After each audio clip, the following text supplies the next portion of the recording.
ये एनआरओ था, अगर एनआरओ था एक सरबराह को हटाना, जिस पर आपने कल तफसील से बात की थी, तो फिर आज इमरान खान ने क्यों कह दिया कि जनाब नहीं, कोई कमीशन नहीं बनेगा? और वो तो बिल्कुल बदल गए, फिर आज मूड बदल गया उनका, क्या हुआ है? देखिए, कमीशन अगर बनता तो उसमें तो कार्रवाई उसकी, यानी उसमें वो शिद्दत या वो क्रिमिनल ऑफेंस नहीं होता। कमीशन की एक रिपोर्ट आती है और उसके बाद आपको पता ही है, किसी भी मामले में मट्टी अगर डालनी हो तो उसका कमीशन बना दिया जाए, और वो भी रिटायर्ड एक जस्टिस की सरबराही में। तो इमरान खान साहब ने ये कहा कमीशन वकीशन नहीं बनेगा, FIA की तहकीकात और इंक्वायरी चलेगी। हाँ, अगर जिस तरह हमने भी बताया, पहले भी मैंने कहा, कल भी आपने बता दिया कि अगर आपको किसी तफ्तीशी टीम के ऊपर इतराज़ है, किसी तफ्तीशी अफसर के ऊपर, उसकी बाइसनेस के ऊपर, यानी आप समझते हैं कि वो जानबदाराना तहकीकात कर रहे हैं, गैर जानबदार वो नहीं हैं, तो उसके हवाले से उसको तब्दील किया जा सकता है। तो ये कल ही डिसाइड हो गया था, बल्कि मुलाकात से पहले ही ये चीज़ें बहुत सारी तय हो चुकी थी। जहांगीर तरीन साहब के जो साथी हैं, जो अरकान असम्बली हैं, उन्होंने एक रिटन एक डॉक्यूमेंट जो है वो इमरान खान साहब को पेश किया, जिसके अंदर मुख्तलिफ उनके तहफ़्ज़ात थे और मुख्तलिफ मुतालबात थे। एक तो इस तरह आपने कहा कि उन्होंने कहा कि शहजाद अकबर साहब को इस मामले से अलग रखा जाए।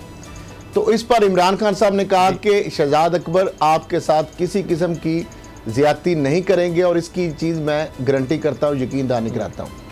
दूसरी बात यह है कि जो इन्वेस्टिगेशन ऑफिसर है उसका वो तब्दील हो गया, और अब Abu Bakar Khudabakhsh already additional director general जो FIA है, जिनके मतहत काम कर रहे हैं डॉक्टर रिजवान अहमद, तो उनको अब उस टीम का सरबराह बना दिया गया है। अब FIA से ये खबरें आ रही हैं कि नई जो टीम है वो इस सारे मामलात की तहकीकात असर नौ करेगी। अच्छा, दूसरी बात यह है कि एक और पेशरफ ये हुई है कि जो पिछली दफ़ा ही आपको पता है जब बैंकिंग कोर्ट में प्रोसीडिंग हो रही थी, तो मनी लॉन्ड्रिंग के इल्ज़ामात के हवाले से FIA ने उससे कहा था कि जहांगीर तरीन के केसेस के अंदर, या उनके साहबजादे जो है उनके केस के अंदर जो मनी लॉन्ड्रिंग के इल्ज़ामात हैं, उससे थोड़ा सा पीछे हटने की कोशिश की थी FIA ने। जब उनके वकील ने, दूसरी जानब जहांगीर तरीन साहब के वकील ने जब आर्गूमेंट किया कि जनाब ये साबित करे कि क्या मनी लॉन्ड्रिंग किस तरह ये बना रहे हैं जी, तो FIA ने उससे बैकआउट किया था। तो वो भी लग रहा है कि जो FIA की जो मनी लॉन्ड्रिंग के इल्ज़ामात थे वो FIA या वापस ले लिए हैं या ले लेगी, ये मैं आपको खबर दे रहा हूँ जी।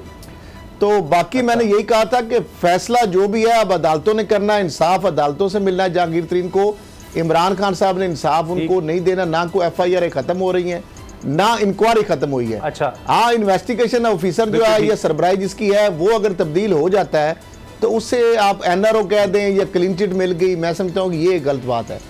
क्या यानी जो दूसरा अफसर है वो जी उसकी क्रेडिबिलिटी के ऊपर क्वेश्चन नहीं है, लेकिन फिर हटाया क्यों गया? ऐसे मौके पर क्यों हटाया गया? कहा यह जा रहा है बाबा डोगर साहब कि जी लालच भी दी जा रही थी और प्रेशर था कि जनाब कोई FIR में कुछ रद्दोबदल करे या जहांगीर तरीन पर हाथ हल्का रखना है, बाकियों की तरफ फोकस किया जाए, और मखदूम जो है इस वक्त भी काबीना का हिस्सा है, उनके खिलाफ भी जनाब को इतनी कार्रवाई ना देखी जाए, तो ये खुसरो बख्तियार साहब के खिलाफ भी ना इतनी कोई कार्रवाई देखी जाए। तो क्या ये बात थी? तो अगर ये बात थी तो आज फिर कमीशन बनाने में इमरान खान साहब पीछे क्यों हट गए? कि मरियम कह रही है किसी और को नहीं, इमरान खान खुद को NRO दे रहे हैं। देखें उसामा साहब, आज जो मुलाकात हुई है, मेरी काफ़ी लोगों से बात हुई है जो आज मिल के आए इमरान खान से, तो जो जहांगीर तरीन कैंप है कोई ज़्यादा खुश नहीं है इस मुलाकात से। कोई जो वो शायद एक्सपेक्टेशन लेकर गए थे वो सारी चीज़ें उस तरह से नहीं हुई जो वो सोच रहे थे। आज जो मुलाकात हुई है उसमें जो 3-4 एजेंडे थे, उसमें एक तो ये था कि जहांगीर तरीन के ख़िलाफ़ जो भी इन्वेस्टिगेशन हो रही है उसको इम्पार्शियल होना चाहिए, क्रॉस द बोर्ड होना चाहिए। दूसरा ये था कि जी कि वो लोग जो इमरान खान और जहांगीर तरीन के दरमियान दूरियां पैदा करने की कोशिश कर रहे हैं, उन लोगों को आइडेंटिफाई होना चाहिए और इमरान खान उनको यहाँ से निकालें। और तीसरा ये था कि ये बागी ग्रुप जो है ये हुकूमत का भी लॉयल रहेगा और जहांगीर तरीन के साथ अपनी अलग आइडेंटिटी भी मेंटेन रखेगा। अब जहाँ तक बात है इस केस की इम्पार्शियल इंक्वायरी की, उस पर इमरान खान ने जो डायरेक्ट उनको तो चेंज कर दी, उनसे इंक्वायरी चेंज कर दी है। अबू बकर खुदाबख्श को इंक्वायरी दे दी है। खरल साहब भी जानते हैं, मैं भी जानता हूँ कि अबू बकर खुदाबख्श जो है वो एक बड़ा अपराइट सा बंदा है और बड़ा वो कानूनी आदमी है, वो ना कोई प्रेशर लेता है और बड़ी इम्पार्शियल रह के इंक्वायरी करता है। तो उम्मीद ये है कि अबू बकर खुदाबख्श तो किसी का प्रेशर नहीं लेगा, ना वो शहजाद अकबर का लेगा, ना वो इवन प्राइम मिनिस्टर का लेगा। वो जो भी होगा, अगर जहांगीर तीन उससे बरी होते होंगे तो बरी कर देगा, अगर नहीं होते होंगे तो वो जो भी वो कानून के मुताबिक चलने वाला बंदा है।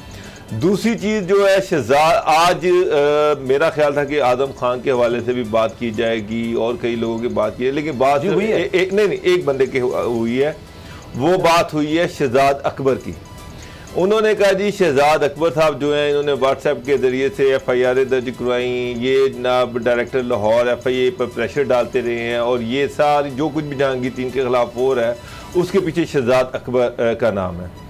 तो इमरान खान ने और इसको तब्दील किया जाए, इसको यहाँ से हटाया जाए, तो उस पर तो इमरान खान ने कहा जी मैं उसके काम से बिल्कुल मुतमईन हूँ, तो वो तो नहीं हटेगा। तो उस पर तो उनको खरा सा जवाब मिल गया। एक ये डिमांड लेके गए थे बुज़दार की तरह, इनसे भी मुतमईन है, इनसे भी मुतमईन है। देखिए ये एक यही काम नहीं कर रहे शहजाद अकबर था, वो बहुत सारे काम और भी कर रहे हैं, बहुत सारी उनकी और भी असाइनमेंट्स हैं। तो वो अब ये तो नहीं बताए ना, क्योंकि मैं माजरत चाहता हूँ, मेरी बड़ी कम इल्मी है मेरी, मैं आप दोनों से और नाजरीन से भी देखने वालों से माफ़ी चाहता हूँ कि शहजाद अकबर साहब ने अब तक किया क्या है। मैं जानने के लिए चाह रहा हूँ, मैं उनके खिलाफ नहीं बात कर रहा, यकीन जानिए, मैं वाकई जानना चाह रहा हूँ कि क्या ताकि मेरे इल्म में इजाफा हो। नवाज शरीफ के खिलाफ कुछ हुआ, नवाज शरीफ के क्या यानी वो एहतसाब में कौन आया है, क्या अब तक पैसे कितने आए हैं, दौलत कितनी आ गई है मुल्क में, कौमी खजाने में, कुछ बताएं तो सही कि उनके आने के बाद ऐसा क्या हो गया। देखिए आज तो बशीर मेमन का एक इंटरव्यू भी आ गया, उसमें उन्होंने कहा कि जनाब जो काजी फायजिस्ता के खिलाफ रेफरेंस था उसमें भी मेन आदमी जो थे वो शहजाद अकबर साहब थे। इसके अलावा नवाज शरीफ शहबाज शरीफ के खिलाफ जितने केसेस हो रहे हैं, इवन ये ज़मीन का केसेस, रेवेन्यू के मामला, ये सारा शहजाद अकबर साहब जो है इनको इन्हीं कामों के लिए रखा गया हुआ है। वो है तो अमूर दाखिला के मशीर, लेकिन वो कानूनी राय भी देते हैं, वो एहतसाब को भी देखते हैं, वो नैब को भी देखते हैं, वो सारी चीज़ों को देखते हैं। और असल में वो मशीर हैं आदम खान साहब के, वहाँ पर आदम खान साहब के वो राइट हैंड हैं और जो वो कहते हैं वो करते हैं। तो ये बड़ी सारी चीज़ें हैं जो वो कर रहे हैं। खान साहब के खासी करीब हो चुके हैं, शरीफ ख़ानदान के खिलाफ जो जितने भी केसेस हैं उनको भी उनकी निगरानी वही कर रहे हैं। इसके अलावा प्रेसिडेंट हाउस में जो कुछ भी होता है उसके ज़्यादा चीज़ों के ज़िम्मेदार जो हैं वो शहजाद अकबर और आदम खान होते हैं। अब वो ठीक चीज़ें हैं या गलत हैं ये तो आने वाला वक्त ही फैसला करेगा। तो आपको ये बिल्कुल लग रहा है कुछ हासिल नहीं हुआ इस मुलाकात से, सिवाय इसके कि चलें एक जो डिमांड थी वो पूरी हो गई, कोई रिलीफ आपको मिलता नजर नहीं आ रहा, या कम से कम जो एक्सपेक्टेशंस थी वो तो बिल्कुल पूरी नहीं हुई। तो अब आगे क्या होगा? जहांगीर तीन अब फैसला करेंगे, कुछ दिनों में सामने आएगा, केसेस तो उस तरह चलेंगे। अच्छा, आज मैंने एक जहांगीर तीन के बिल्कुल राइट हैंड जो आज इस मीटिंग में, मैंने उनसे पूछा कि आप उस मीटिंग का खुलासा बताएं, क्या मिला आपको उस मीटिंग से? उन्होंने कहा जी बस सो ही है, कुछ नहीं मिला इसमें। तो आप इससे अंदाज़ा लगा लें कि इस मीटिंग से इनको क्या मिला है, कुछ भी नहीं मिला।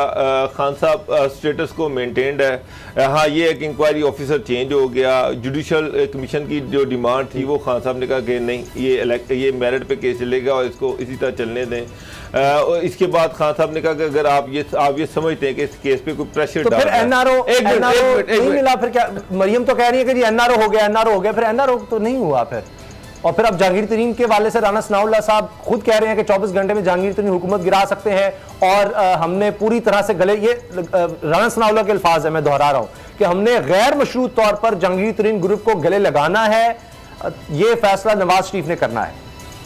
देखिए, पता नहीं जहांगीर तरीन ग्रुप जो है वो इनको गले लगाना चाहता है या नहीं चाहता, इसका मुझे नहीं पता, क्योंकि मेरी जितनी उन लोगों से बात हुई है उनमें से अभी तक जो लास्ट मीटिंग इस्लामाबाद में हुई है जहांगीर तरीन के घर पर, जिसमें उन्होंने जहांगीर तरीन को सारी चीज़ें बताई हैं, उस वक्त तक तो अभी तक कोई ऐसी चीज़ नहीं सामने आई कि वो पीटीआई से अलहदा होने जा रहे हैं या होंगे। हाँ, कल कोई और बड़ी डेवलपमेंट आ जाए तो आ जाए, लेकिन ये कोई बड़ी कामयाबी नहीं हुई। इमरान खान से मिलके उनको कोई बड़ी पेशरफ्त नहीं हुई है।